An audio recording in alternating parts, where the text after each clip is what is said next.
Saya akan memaparkan sedikit pemahaman saya tentang entrepreneur and business project selama pertemuan ke-8 sampai ke-14.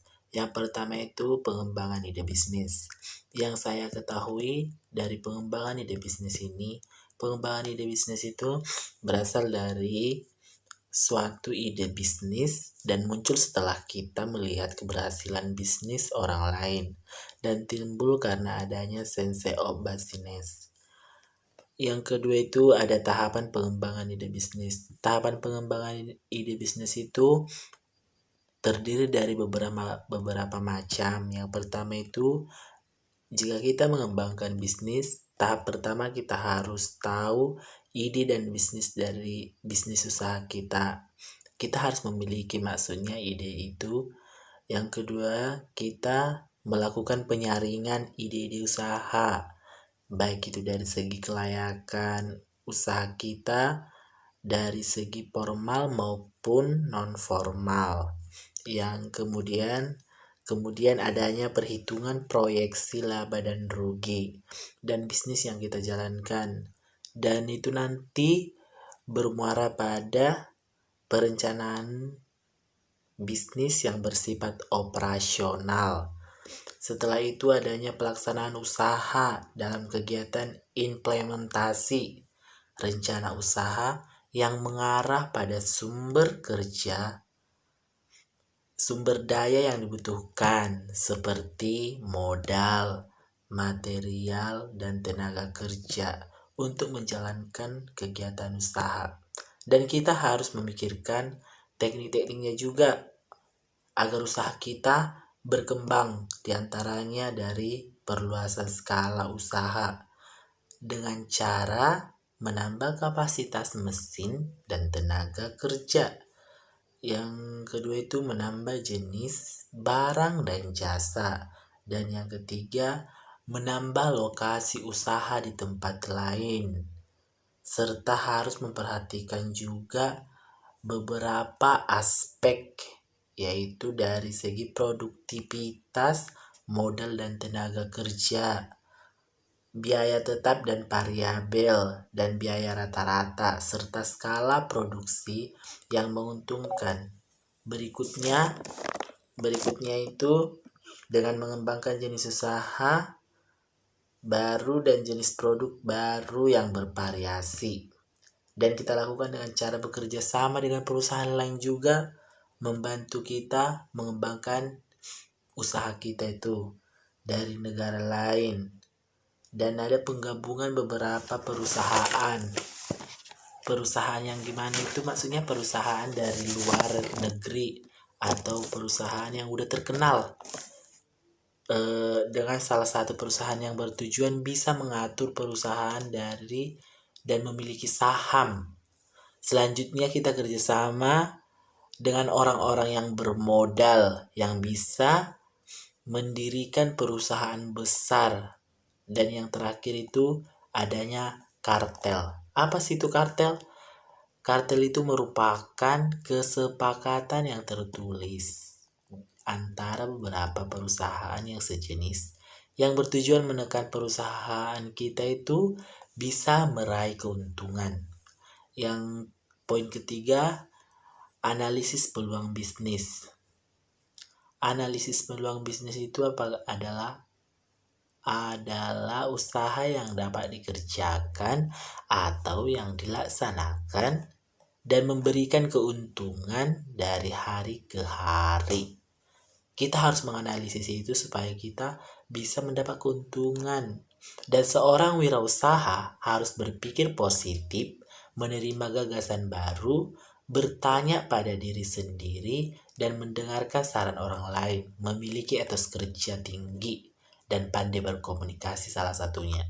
Dalam analisis peluang usaha ada 2 metode yang harus kita gunakan, yaitu analisis SWOT, SWOT, dan analisis 5W+1H. Dan kita harus mempunyai tahap-tahapan analisis dan tahapan keputusan. Yang poin keempat itu perencanaan prototipe bisnis usaha. Apa sih itu prototipe?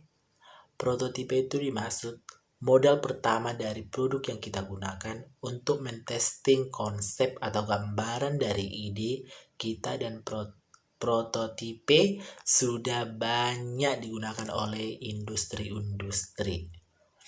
Adapun tahapan dalam pembuatan prototipe itu adalah satu itu pengumpulan kebutuhan membangun prototyping, evaluasi, mengkodekan sistem, menguji sistem, evaluasi sistem, dan menggunakan sistem.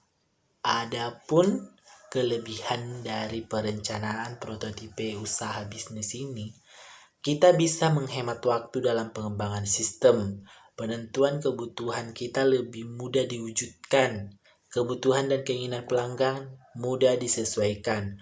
Komunikasi yang baik antara pelanggan dan pebisnis ini yang paling utama. Dan adapun kekurangannya itu, proses perencanaan terlalu singkat, kurang fleksibel, sistem operasi yang tidak relevan. Proses pembuatan prototipe ini lebih cepat daripada menyelesaikan implementasi sesungguhnya, sehingga dapat dievaluasi dan mendapatkan feedback pada rancangan interaktif yang dibangun terkait kelebihan dan kekurangan desain. Yang poin kelima itu pembentukan CP. CP atau Commandeer Pennotscape, yaitu badan usaha yang sering menjadi pilihan badan usaha bagi entrepreneur, terutama entrepreneurship awal yang memiliki modal minim. CP tidak mewajibkan adanya modal kita, sehingga meningkatkan entrepreneur untuk memulai usaha. Dalam pembentukan CP ini, kita harus memiliki persyaratan dari pendirian CP. Proses lengkap pendirian CP juga diperlukan, serta FAO dan istilah umum. Dalam pembentukan CP minimal dibutuhkan 2 orang untuk menjadi persero aktif dan persero pasif. Apa sih itu persero aktif? Persero aktif itu bertanggung jawab untuk menjalankan, mengurus, serta mengambil keputusan di dalam CP. Sedangkan persero pasif itu pihak yang menjadi penyetor modal yang tidak ikut campur mengurus CP dan biasanya meminta pertanggungjawaban perusahaan dari persero aktif.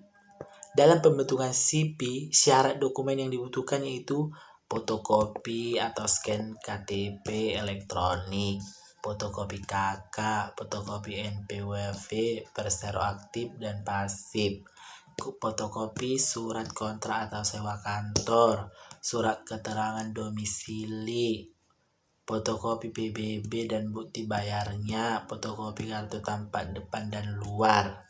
Yang berikutnya itu PT atau perseroan terbatas, yang merupakan badan usaha resmi berbadan hukum yang terdaftar yang memiliki keuntungan.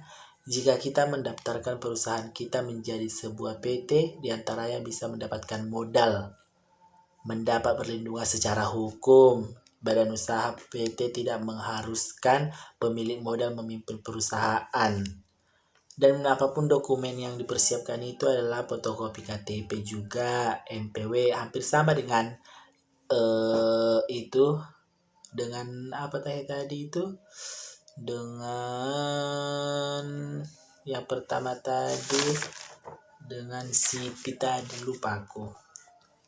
Yang berikutnya itu FA atau firma, badan usaha yang didirikan oleh 2 orang juga, hampir sama dengan PT juga.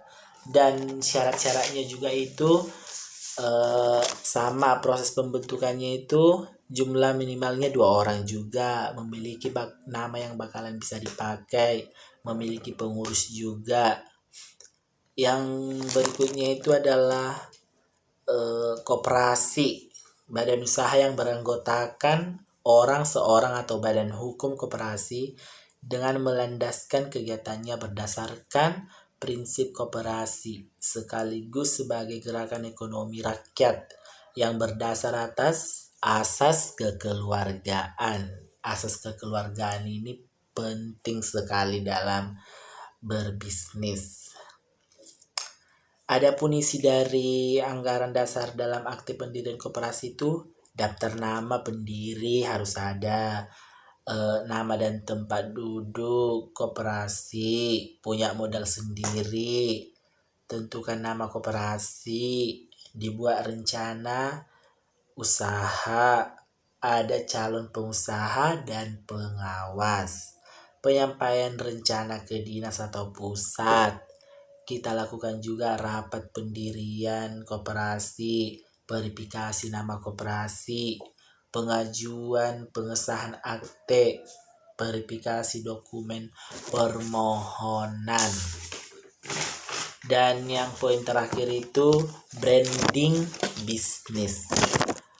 Mungkin kalau kata brand udah sering ya kita dengar ya, apalagi kayak ini barang-barang branded yang kayak gitu-gitu, atau brand itu sebuah merek, dimana itu berbagai kegiatan komunikasi pemasarannya itu dilakukan oleh perusahaan yang bertujuan untuk membangun citra atau memperbesar sebuah merek. Brand sebuah perusahaan ibaratnya reputasi bagi seseorang. Berikut beberapa jenis branding, yaitu personal branding yang dilakukan oleh public figure seperti selebriti, politis, musisi, pengusaha yang orang-orang terkenal ya. Yang kedua itu produk branding, pencitraan agar konsumen terdorong untuk memilihnya. Yang ketiga itu corporate branding, pengembangan reputasi sebuah perusahaan. Yang keempat, kultur branding itu pemberian identitas atau merek yang disesuaikan dengan reputasi suatu daerah. Yang berikutnya geographic branding. Udah tahu lah ya kalau geografi itu berhubungan dengan gambaran masyarakat seperti yang lokasi-lokasi, yaitu pemberian jasa dan gambaran lokasi sehingga masyarakat mengingatnya jika mengenakan merek-merek tersebut. Jika itu semua sudah kita lakukan, pasti kita harus mempunyai elemen penting juga dalam branding itu. Seperti apa sih? Yaitu adanya nama merek, adanya positioning